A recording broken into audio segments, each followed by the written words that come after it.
నా కథ ఇప్పటిది కాదు, 1983 సంవత్సరంలో మొదలైంది. అప్పటి నా వయసు 24 ఏళ్ళు. 1983 బస్టాండ్లో 16 నంబర్ బస్ కోసం ఎదురు చూస్తున్న నా పేరు మాధవన్. ఒక సాధారణ గవర్నమెంట్ ఎంప్లాయీని. నా డ్యూటీ మార్నింగ్ 9కి స్టార్ట్ అయితే ఈవినింగ్ 4 కల్లా అయిపోతుంది. కానీ ఇప్పుడు టైం ఎంత తెలుసా? సాయంత్రం 5:30 అవుతుంది. ఎందుకు లేట్ అంటారా? మహాత్మా డిగ్రీ కాలేజ్లో ఫైనల్ ఇయర్ బీకామ్ చదువుతున్న లీలా కోసమే ఇదంతా. లీలా రోజు మార్నింగ్ షార్ప్ 8కి నెహ్రూ బస్టాండ్లో 16th నంబర్ బస్ ఎక్కుతుంది. తను చీర కట్టే విధానం, కాటుకు పెట్టే కళ్ళు, పొడుగు జుట్టు, తన అందం వల్లే ఆ బస్ అంతా స్పెషల్. ఇన్ఫ్యాక్ట్ ఆ బస్ కూడా తన వల్లే ఫుల్ అయ్యేది. ఇదిగో నాతో రోజు ఉండే నా స్నేహితుడు సుధామ సింగ్, నా ప్రాణ స్నేహితుడు. ఇతను మహారాష్ట్రలో ఉంటాడు. పై చదువుల కోసం ఊరు వచ్చి చదువుకుంటున్నాడు. ఇకపోతే తను నాతో డైలీ కంపెనీ ఇచ్చే మందు సిట్టింగ్ మిత్రుడు.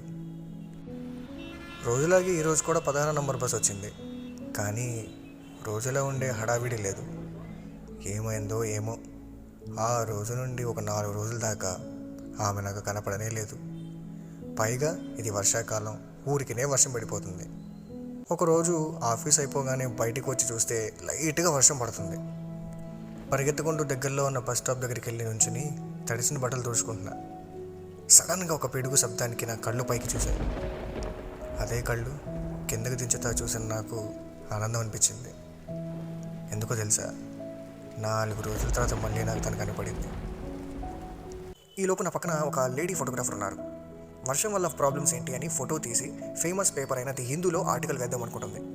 ఆ మధ్యలో చాలా ఫోటోలు తీసింది. పక్కనున్న లీలా ఈరోజు ఇంకా చాలా బాగా అందంగా కనపడుతుంది. ఈలోపు హార్న్ కొట్టుకుంటూ 16 నంబర్ బస్సు కనపడుతుంది. బస్సు వచ్చి స్టాప్ దగ్గర ఆగింది. బస్సు ఎక్కడానికి ఇంకా లాస్ట్ 3 మెంబర్స్ మాత్రమే ఉన్నాం. ఆ రోజు వరుణదేవుడు కూడా కనికరించడంతో ఒక సంఘటన జరిగింది. బస్సులో ఇంకా ఇరుకు వల్ల తను ఇంకా స్టెప్స్ మీద ఆగింది.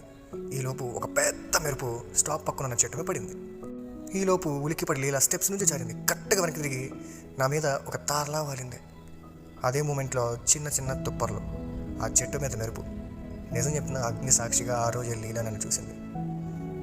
ఈలోపు వెంటనే ఫోటోగ్రాఫర్ క్లిక్ మని ఒక ఫోటో తీసేసింది.